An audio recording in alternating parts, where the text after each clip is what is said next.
Ça veut dire que plus les années passent, moins les gens s'intéressent à la politique. Et quand je parle de gens, moins les jeunes s'intéressent à la politique. On leur a fait croire que c'est une affaire d'aînés. Est-ce qu'on leur a fait croire seulement parce qu'au final, moi, je suis jeune, je suis quasiment jeune. En tout cas, je peux me considérer comme jeune. Tu es jeune, laisse les mots. J'essaie de faire genre. Mais bon, mes parents m'ont toujours dit la politique ne t'intéresse pas à ça. Tu vas mourir, tu vas aller en prison. Tu vas. Au final, lorsqu'on entend ça tous les jours, bon, j'ai pas forcément écouté parce que moi aussi j'ai voyagé, j'ai pu voir ailleurs. J'avais un camarade d'ailleurs en première année qui avait 19 ans et s'est présenté aux élections municipales ici en France. Donc je sais que c'est possible parce que moi j'ai vu. Mais est-ce qu'on n'a pas d'exemple finalement? Comment est-ce qu'on peut croire que c'est possible des choses qu'on n'a pas vues? Mais comment vous pouvez le dire? Il est là, il est en Moi je suis entré en politique, supposons que je sois un papa. C'est vrai. Mais dans mon sillage, en 2020, il y a eu des jeunes qui sont arrivés, beaucoup plus jeunes que moi. Vous connaissez sans doute l'honorable Nouran Foxing. Je pense que ce n'est pas forcément l'exemple à citer, mais si vous voulez. Ah non. En termes de jeunesse, elle est jeune, elle a été élue, elle s'est battue, elle a battu campagne admirablement. Mais si vous voulez qu'on pouvez avoir des choses à lui reprocher. Non, mais c'est une jeune dame qui a osé et qui a été élue. C'est une jeune dame qui a malheureusement fait croire. Parce que vous allez me trouver devant vous. Ok, c'est aussi une jeune dame qui a malheureusement fait croire à beaucoup de jeunes qui, comme moi, au moment de son élection, croyaient en la jeunesse. Elle a finalement réussi à faire croire aux gens qu'être jeune, c'est avoir un handicap au Cameroun. Parce que ce sont pour certains actes qui, malheureusement, n'auraient peut-être pas été posés par des aînés, ce sont quand même que c'est déplorable. Comme quoi? Elle nous a desservi. On ne peut pas être député de la nation et vendre les produits éclaircissants, par exemple. Oh non. Est-ce que vous trouvez ça normal? Non, vous allez me dire, oh non, parce que le slogan, c'était quand même, c'est quoi le nom exactement du truc? La carteronne, je crois, le nom de son produit. Donc je pense quand même que c'était assez explicite, on ne peut pas faire plus. Madame, les produits éclaircissants, sont-ils légaux ou pas? Ils sont légaux. Mais ça va. Mais maintenant, pas du tout, parce qu'il y a quand même une opposition entre la légalité et la morale, monsieur l'honorable. Les produits éclaircissants sont-ils immoraux? Bien sûr. Ah ouais. Bien sûr que les produits éclaircissants sont immoraux. Non, on peut mourir de produits éclaircissants. Je fais la différence, alors que je suis bien noir, entre les produits éclaircissants et les produits décapants. Mais est-ce qu'on appelle un produit la carteronne dans un pays qui est composé de personnes qui ont une teinte comme moi? C'est simplement dire aux jeunes que pour être une femme belle et acceptable, il faut être carteronne. Bon. Les mots sont des mots, monsieur. Maintenant, c'est des nuances, j'avoue que je ne maîtrise pas forcément. Mais je sais qu'il y a une nette différence entre un produit qui éclaircit la peau et un produit qui décape la peau. Mais vous n'allez pas faire ça. Vous n'allez pas nous faire ça, monsieur. Non, je vous dis ce que je connais. Maintenant, je ne maîtrise pas tout. Mais ce que je sais aussi, puisque vous avez évoqué la question, c'est que lorsque cette affaire a éclaté, je l'ai appelé et nous sommes allés à la Nord. Nous sommes allés à la Nord, l'Agence nationale de la norme et de la qualité. Je suis allé leur demander quelles étaient les normes intercamerounaises sur ce type de produit. Nous avons tous découvert ce jour-là qu'il n'y en avait pas. Et on nous a dit, référez-vous plutôt au ministère de la Santé pour que les produits en question soient expertisés par, comment on appelle encore, il y a une entreprise au Cameroun, l'ANACOM, par le laboratoire national d'expertise de médicaments et d'autres types de produits. Elle a suivi cette procédure. Ces produits sont allés au laboratoire national Didier, comme l'avait demandé le ministre de la Santé, et au bout, elle a reçu tous les certificats. Mais en fait, là, monsieur, on questionne pas la légalité, on questionne ici la moralité. On peut pas me dire que parce que quelque chose est accepté, cela veut dire que forcément, on doit se dire que c'est bon. On ne peut pas dire aux jeunes femmes qu'on représente. Maintenant, je vous possède ce débat. À partir du moment où on évacue le débat de la légalité, on revient donc maintenant au débat. Mais c'est donc cette jeunesse-là, en fait, c'est ce que je voulais vous dire, c'est que justement, les jeunes se disent finalement, si on vote pour des jeunes qui sont censés nous représenter, nous inspirer, et qu'après, derrière, ce sont encore ceux qui nous montrent finalement qu'être jeune, ça a l'air d'être un handicap, c'est compliqué après d'avoir un discours. Mais on peut aussi voir en elle, parce qu'elle ne vend pas que ces produits-là. Bon, c'est ce qui a fait le. On peut aussi voir en elle une jeune entrepreneur. Oui. Qui se bat pour investir au C'est Cameroun. pour ça qu'on a voté pour elle. On peut aussi voir en elle cette députée-là qui a formé des centaines de jeunes dans sa circonscription de Vouri-Est à l'élevage de poissons, du moins si vous voulez, comment on appelle encore toutes les activités à la pisciculture. Vous verrez. Donc, alors juste, je pense que on peut vous concéder ce que vous avez vu, mais pour revenir au débat de base, aujourd'hui, dans les rangs du parti politique que je dirige, on a eu des jeunes maires dans des villes où on n'avait jamais eu des maires de cet âge-là. Et qui font des choses incroyables, y compris dans des villes qui n'étaient dirigées que par des élus du parti au pouvoir. Et il n'y a pas que le PCRN, le parti que je dirige, dans ce cas-là. Vous avez vu que notre avènement en politique a provoqué même le rajeunissement du parti au pouvoir. Parce que les plus jeunes députés, n'allez pas croire, sont même du parti au pouvoir à l'Assemblée nationale. Donc, notre avènement en politique a fait que les jeunes, des vocations, sans vraiment me faire pousser des ailes et tout, mais je me dis, parce qu'il y a aussi des témoignages qui me parviennent, et il y a pas mal de jeunes que je croise ici ou là qui me disent, parce que vous avez osé, et qu'on a vu que vous n'êtes pas mort, et qu'on a vu que ça ne tue pas, et on s'est dit, mais c'est possible. Et vous allez voir dans les années qui vont venir, même les jeunes, en termes d'inscription sur les listes électorales, vous avez dû voir les statistiques qui sont données par les LECAM. Il y a de plus en plus de jeunes qui s'inscrivent sur les listes électorales. On sort de loin. Donc ça peut prendre du temps. Mais on avance quand même. Donc, et c'est pour ça que je vous disais qu'on a passé le temps à faire croire aux jeunes que ce n'était pas possible. Et l'ordre gouvernant n'a pas facilité les choses. Parce que vous voyez bien l'âge des gens qui nous gouvernent. Ils sont là depuis une éternité, alors qu'ils sont arrivés à la fleur de l'âge. Et ils y sont restés, donnant donc justement l'impression aux jeunes que ces choses-là, c'est les choses des autres. Vous savez, bon, vous m'arrêtez quand vous voulez. Alors juste 2 secondes, monsieur Kamal. Vous m'avez dit ça. Toute dernière anecdote, vous m'arrêtez. Lorsque nous sommes arrivés à l'Assemblée nationale, par exemple, nous on est entrés avec des photos. On filmait ce qu'on faisait et on mettait sur Facebook. Mais on a été moqués dès les premiers jours, notamment par les anciens députés, d'autres qui disaient oui mais ça c'est des enfantillages, ils se filment à l'Assemblée. Nous, toutes nos interventions à l'Assemblée nationale, on les mettait immédiatement dans les réseaux sociaux, parce que moi j'ai dit à mes députés, tout ce que nous faisons, nous devons le faire connaître à ceux qui nous ont élus. Mais madame, il ne s'est pas écoulé 3 mois que tous ceux qui nous moquaient, qui se moquaient de nous, nous ont retrouvés Et ils sont devenus plus violents et plus présents dans les réseaux sociaux que nous. Qui a innové? Avant que nous, je dis bien nous, et je le dis en regardant droit dans les yeux ceux qui sont en train de nous regarder, avant que le PCRN arrive à l'Assemblée nationale du Cameroun, le peuple camerounais ne se contentait que des images des médias traditionnels qui étaient diffusés tous les soirs au journal de ce qui se faisait à l'Assemblée nationale. Ceux qui ont ramené l'activité parlementaire dans les réseaux sociaux, sur TikTok, sur Facebook, donc dans la proximité, c'est nous. Mais il faut être d'une nouvelle génération pour faire ça. Et c'est pour ça que nous disons aux jeunes, le boulevard est ouvert. Vous qui êtes une jeune dame, madame, vous savez, il y a un jeu auquel je me lance, enfin, j'aime me prêter. Je pose toujours la question, et à vous, je vous la pose, et ce sera comme ça que je vais me taire. Quelle femme voyez-vous présidente de la République au Cameroun dans les 20 ans qui viennent? Elle est à côté de vous. Tant mieux. Mais elle ne milite pas encore. Elle milite pas. Alors, je peux vous dire qu'elle milite. Mais attendez, monsieur Kabalo, attendez. À ma connaissance. Mais ce que je veux lui dire, c'est que je suis de ceux qui pensent que il y a un besoin criant de jeunes femmes en politique au Cameroun. Non seulement on a l'impression que c'est une affaire d'hommes, chaque fois que les gens font des projections, on ne parle que des hommes, et les jeunes hommes, eux, commencent à capter, mais les jeunes femmes, elles tardent à capter. C'est pour cela que vous verrez que dans l'organisation politique que je dirige, je responsabilise à chaque fois les femmes. Donc les jeunes femmes sont attendues. Bon, oui, alors juste... On va vous demander si vous pouviez aujourd'hui passer une journée avec une personne même qui est déjà morte, qui ce serait? Si aujourd'hui, je devais passer une journée avec une personne qui est même décédée, même décédée. Je vous assure que je serais très tenté de passer cette journée avec celui qui a exercé le premier la fonction à laquelle j'aspire, celle de président de la. Donc ce serait, il est déjà décédé, celui qui a été à cette fonction. Amadou Ahidjo. C'est Amadou Ahidjo. J'aurais bien envie de lui demander comment il a fait pour réaliser ce qu'il a pu réaliser. Parce que, on va peut-être revenir là-dessus tout à l'heure, mais en travaillant sur le manifeste, mes équipes et moi, nous nous sommes replongés notamment sur des questions économiques, des questions d'industrialisation. Nous sommes replongés dans le passé. Et nous avons découvert que le Cameroun était un pays quasiment industrialisé à un moment de son histoire. Pour ne prendre que cet aspect-là. Et nous avons découvert des entreprises qui ont disparu, qui fabriquaient des chaussures, qui faisaient dans de la maroquinerie, qui étaient dans l'agroalimentaire. Figurez-vous qu'on faisait des montages de vélos, des choses comme ça. Et j'ai envie de lui demander comment avez-vous fait? Comment vous en êtes-vous sorti en ce moment-là? Bon, quelqu'un me dirait peut-être parce que c'était aussi l'époque de l'autoritarisme. Mais j'aimerais bien entendre ça de sa bouche. Je crois que derrière tout cela, il y avait une forme de génie visionnaire, une forme de génie managérial. J'aimerais bien piquer un ou deux secrets. Je pense que ça pourrait répondre à la question qu'on a eue. Moi, j'étais pas là avant, mais quelqu'un nous a demandé il y avait quoi avant. Je pense que si vous le rencontrez, il pourra peut-être vous répondre. C'est très bien qu'il a posé cette question, cette malheureuse question. C'est un membre du gouvernement actuel du Cameroun. Et je crois que cette personne s'en est mordu les doigts parce que très vite les gens lui ont rappelé ce qu'il y avait avant, notamment sur les questions routières. Et elle était dans une ville qui, il y a 30 ans, était bitumée et se tenir sur des routes en piteux état et demander ce qu'il y avait avant. Écoutez, les gens n'ont qu'à vous ramener quelques vidéos et quelques photos du passé et vous verrez par vous-même à quel point ce questionnement était ridicule. Surtout qu'il a été formulé pour donner l'impression que ce qui se faisait maintenant était de loin meilleur que ce qui s'était fait par le passé. Je crois que ça en est mordu les doigts parce que c'était simplement, au mieux, ridicule, au pire, la traduction de son écriture. Mais bon, je n'irai pas plus loin, je ne veux pas être méchant. D'où vient cet engagement pour la politique dans un pays où beaucoup de gens disent ils voient leurs enfants grandir? Vous êtes engagé plutôt jeune. D'où est-ce que c'est venu? Est-ce que c'est une vocation? Est-ce que c'est un concours de circonstances? Est-ce que c'est un amour profond pour la politique? Enfin, d'où est-ce que c'est venu? Je crois qu'il y a trois sources. La première, c'est l'environnement familial. On en point d'idée. Mon grand-père a été dans la guerre d'indépendance, son premier fils, son second fils, le second d'ailleurs y est resté, il a été assassiné dans le bush. Mon père à moi a été pas très engagé, mais engagé quand même, ce qui lui a valu quelques arrestations, donc vous voyez dans quel environnement j'ai un peu grandi. Ça c'est l'environnement familial.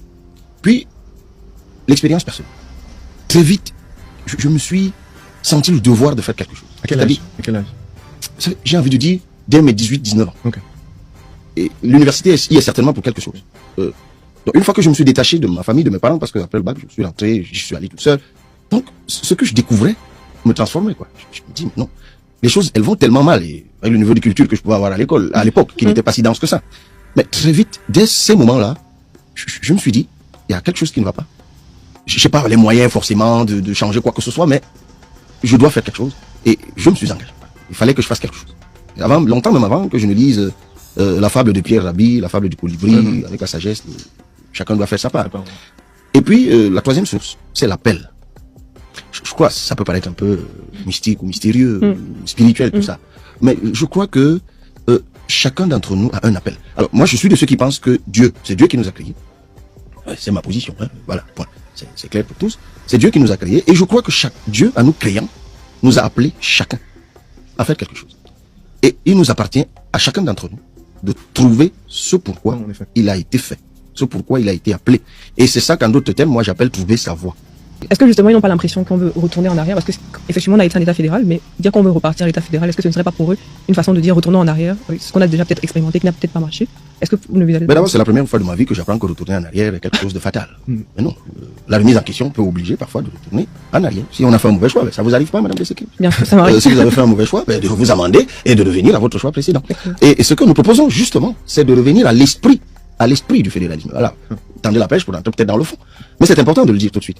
C'est quoi le fédéralisme? Le fédéralisme, c'est un mot de l'organisation politique qui permet de faire vivre des diversités au sein d'un espace partage. Je crois que le français n'a pas été très compliqué, pas pour vous. Vous ne pas me reprocher d'avoir donné une définition académique. La vérité, là où vous êtes assis là tous les deux, vous faites d'ailleurs un très bon binôme dans une émission que nous faisons en français, tant mieux. Je ne vous demande pas de la faire en Goumala ou en Douala, encore que vous devriez aussi, puisque vous adressez aux jeunes Cameroun. Mais là n'est pas le débat. Mais je suis sûr que je vous ferai une colle en vous demandant de me dire ce que vous savez des Bayangam. Effectivement. Je suis sûr que ce serait compliqué. Moi, je sais que c'est un peu Et je pour pourrais, pour moi. de l'Ouest, oui, mais vous n'en savez rien. C'est vrai. Pas grand-chose. Mais je sais ce que vous savez d'eux et je vous le dirai tout à l'heure. Si je lui pose la question de ce qu'il sait, Sur les ça doigts. va? Je peux vous dire ce qu'il sait. Mais maintenant, je peux le dire. Il sait de vous que vous êtes vantard. Et vous savez d'eux, les Bamileke, qu'ils sont calculateurs.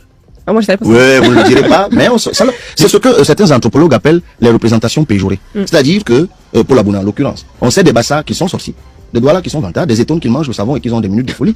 Ainsi, tu t'excuses des Ewondo qui sont soulard, des Peuls qui sont, des Bamoun qui ont deux têtes. tiens, vous avez dit deux têtes. Ah. Vous voyez, c'est très grave ça, On madame. appelle le droit. Et à côté de ça, effectivement, il y a des noms péjorés. Déjà, Belobo Lobon, graphisme, quoi, tout ce que vous voulez. Malheureusement, madame, en dehors de ça, vous ne savez rien d'autre. C'est pas de votre faute. Parce qu'au Cameroun, il n'y a aucune matière à l'école intitulée Connaissance du peuplement du Cameroun où on vous apprendrait d'où viennent les autres. Et l'intégration nationale, madame, passe donc par là, par la connaissance de l'autre. Parce que quand vous venez ici pour vous intégrer, là, on est en France, vous apprenez la langue. Vous apprenez ce qui se fait ici. Au Cameroun, on vous fait croire que partout où vous êtes chez vous, vous pouvez faire ce que vous voulez, mais il n'y a rien de plus faux. Allez à Bayangam et entrez dans la chefferie et parlez mal au chef, comme vous pouvez le faire chez nous. Vous verrez ce qui va vous arriver. Allez dans un lamida, je sais pas, à Mokolo ou à Garoua, et entrez avec les chaussures comme vous voulez, vous verrez ce qui va vous arriver. Allez à Bafia, amusez-vous à marcher avec la tortue dans la rue, vous verrez ce qui va vous arriver. Donc la vérité, c'est que chacun de nos peuplements a ses réalités, a un savoir-faire, a des connaissances que l'État devrait capitaliser pour sa puissance et son développement. C'est ça le fédéralisme communautaire. Alors, monsieur Kabralibi, franchement, il y a beaucoup de choses que vous avez dites. Ça m'a beaucoup touché. Aussi, ça m'a beaucoup touché parce qu'effectivement, on voit toujours le côté un peu négatif. Mais il y a quelque chose qui unit tous les Camerounais. On parle souvent de la résilience camerounaise. J'aimerais savoir pour vous, est-ce que c'est un avantage ou un défaut? Ah, mais la résilience de tout temps est toujours un avantage. Parce que la résilience, ça renvoie à la résistibilité. Ou si vous voulez, à la résistance. Hein. On plie, mais on ne rompt pas. On fait face à toute épreuve. Mais le problème avec ça, c'est que ça peut être soporifique ou endormissant ou endormant. Enfin, je fais l'effort. On a bien de démocratiser la politique. Oui, même la langue, si vous voulez. C'est que à force de dire que un peuple est résilient, ça peut aussi vouloir dire que ce peuple est passif. Qu'il accepte tout. Subit tout. Et c'est malheureusement supporte tout, sans rien faire, même lorsqu'il est abusé, même lorsque ses droits sont bafoués. Donc, je pense que c'est cette nuance-là qu'il faut relever. Et du coup, la résilience peut être le masque à une forme de faiblesse, à une forme de démission, à une forme de défaitisme. Je ne dis pas que c'est exactement ça pour le Cameroun, mais la vérité pourrait se trouver dans l'entre-tout ça. Et pendant qu'on laisse entrer donc notre première intervenante, j'allais vous demander si justement on considère que le peuple camerounais quelque part, en tout cas comparé à d'autres peuples, nous de la vision externe qu'on a, on a par exemple vu les élections au Sénégal, où les Sénégalais se sont levés pour aller choisir leur candidat, qui quelques mois avant, faut le rappeler, était encore en prison. Ils ont décidé que la volonté du peuple allait être faite et c'est ce qui a été fait. Le Camerounais, on n'est pas reconnu en tout cas pour nos prouesses en politique, mais qu'est-ce qui vous fait croire que 2025 sera différent de 2018 si au final c'est le même peuple qui ira voter? Parce que je reste convaincu que ces millions de jeunes qui m'écoutent vont trouver dans mon propos une source d'espérance et une source d'engagement. Vous avez entamé l'émission en rappelant que la cible de votre programme, c'était la jeunesse. Vous avez rappelé vous-même que vous étiez jeune, ce qui est vrai. Mais il y a peut-être une statistique que vous auriez dû donner. 4,5 millions de jeunes de 25 à 35 ans, de 20 à 35 ans, ne sont pas inscrits sur les listes électorales. Je répète, 4,5 millions, donc 4 500 000 jeunes de 20 à 35 ans, camerounais, ne sont pas inscrits sur les listes électorales. C'est quelque chose d'inadmissible. C'est donc ça que j'appelais tout à l'heure le défaitisme. Mais c'est pas tant cela. C'est une forme, nous appelons ça, nous, l'impuissance apprise. C'est qu'on a dit aux jeunes, oui, ta voix ne compte pas, toi-même tu ne comptes pas, toi-même tu ne vaux rien, et même si tu votes, c'est connu d'avance, le résultat est connu d'avance. Il n'y a rien de plus faux. Parce que la vérité, c'est que moi j'ai été élu député, parce que des jeunes ont dit, nous on va surveiller le vote, et ils étaient dans tous les bureaux de vote, ils ont empêché le bourrage d'urne, la fraude électorale, ils ont refusé de prendre les miettes qu'on leur tendait pour qu'ils donnent le procès verbal authentique et acceptent de signer un faux procès verbal contenant de mauvais résultats, et j'ai été élu. Et je n'étais pas le premier à être élu comme ça. Ça veut dire qu'il y a des jeunes, en fait la clé c'est la jeunesse. On ne peut pas avoir une société, vous avez donné des statistiques très intéressantes tout à l'heure à l'entame de l'émission, on ne peut pas avoir une société aussi jeune dans laquelle ceux qui souffrent le plus, ce sont les jeunes, et voir ces jeunes ne rien faire face à des gens qui chaque jour les enfoncent dans la souffrance. Et moi, quand j'ai l'occasion, comme celle-ci, de leur parler, je leur dis, mais non, la clé, c'est vous-même. La clé, c'est vous-même. Vous savez, madame, je l'ai démontré à maintes reprises, et j'attends que l'on me démontre le contraire. Pour avoir ce qui s'est passé au Sénégal, il faut une participation massive à l'élection. Le Sénégal, c'est beaucoup moins que le Cameroun. Je sais pas, je sais même pas s'ils sont, je crois qu'ils sont autour de 20 millions maintenant. Et ils étaient une dizaine de millions, là, un peu moins de la moitié, inscrits sur les listes électorales. Le taux de participation à l'élection présidentielle en mars 2024 au Sénégal a dépassé 85%. 85%. Prenons le cas d'un pays comme le Cameroun en 2018. Plus de 25 millions, à peine 6 millions inscrits sur les listes électorales et à peine 4 millions qui sont allés voter. C'est quand même bizarre, non? En 1992, le Cameroun avait un peu plus de 10 millions d'habitants. 1992, premières élections présidentielles. Près de 6 millions d'inscrits. Un peu plus de 6 millions d'inscrits sur les listes électorales. Et lorsqu'on arrive en 2018, plus de 25 ans plus tard, on a 6 millions et demi inscrits sur les listes électorales, alors que la population, elle est passée de 11 millions à 25 millions. Donc elle est passée du simple au plus du double. Mais le nombre d'inscrits sur les listes électorales n'a augmenté que de 500 000. Ça veut dire quoi? Ça veut dire que plus les années passent, moins les gens s'intéressent à la politique. Et quand je parle de gens, moins les jeunes s'intéressent à la politique. On leur a fait croire que c'est une affaire de déni. Est-ce qu'on leur a fait croire seulement? Parce qu'au final, moi, je suis jeune, je suis quasiment jeune. En tout cas, je peux me considérer comme jeune. Tu es jeune, laisse le mot. J'essaie de faire genre. Mais bon, mes parents m'ont toujours dit la politique ne t'intéresse pas à ça. Tu vas mourir, tu vas aller en prison. Tu vas. Au final, lorsqu'on entend ça tous les jours, bon, j'ai pas forcément écouté parce que moi aussi j'ai voyagé, j'ai pu voir ailleurs. J'avais un camarade d'ailleurs en première année qui avait 19 ans et s'est présenté aux élections municipales ici en France. Donc je sais que c'est possible parce que moi j'ai vu. Mais est-ce qu'au Cameroun on n'a pas d'exemple finalement? Comment est-ce qu'on peut croire que c'est possible des choses qu'on n'a pas vues? Mais comment vous pouvez le dire? Il est là, il est en Moi, France, je non? suis entré en politique, supposons que je sois un papa. C'est vrai. Mais dans mon sillage, en 2020, il y a eu des jeunes qui sont arrivés, beaucoup plus jeunes que moi. Vous connaissez sans doute l'honorable Nouran Fortsing. Je pense que ce n'est pas forcément l'exemple à citer, mais si vous voulez. Ah non. En termes de jeunesse, elle est jeune, elle a été élue, elle s'est battue, elle a battu campagne admirablement. Mais si vous voulez qu'on pouvez presse- avoir des choses à lui reprocher. Non, mais c'est une jeune dame qui a osé et qui a été élue. Et c'est une jeune dame qui a Faites aussi attention à tout ce que malheureusement vous fait allez lui croire. reprocher parce que vous allez me trouver devant vous. Ok, c'est aussi une jeune dame qui a malheureusement fait croire à beaucoup de jeunes qui, comme moi, au moment de son élection, croyaient en la jeunesse. Elle a finalement réussi à faire croire aux gens qu'être jeune, c'est avoir un handicap au Cameroun. Parce que pour certains actes qui, malheureusement, n'auraient peut-être pas été posés par des aînés, je trouve quand même que c'est déplorable. Comme quoi? Elle nous a desservi. On ne peut pas être député de la nation et vendre les produits. Comment tu peux aussi regarder une vidéo sans t'abonner? Abonne-toi! Surtout clique sur la cloche de notification. Ça, c'est la page de Buzz. Si tu veux être au courant des buzz et toutes les actualités au 237, abonne-toi et clique sur la cloche de notification. Partage aussi pour m'encourager. Surtout, si tu as quelque chose à dire, papa, lâche un commentaire.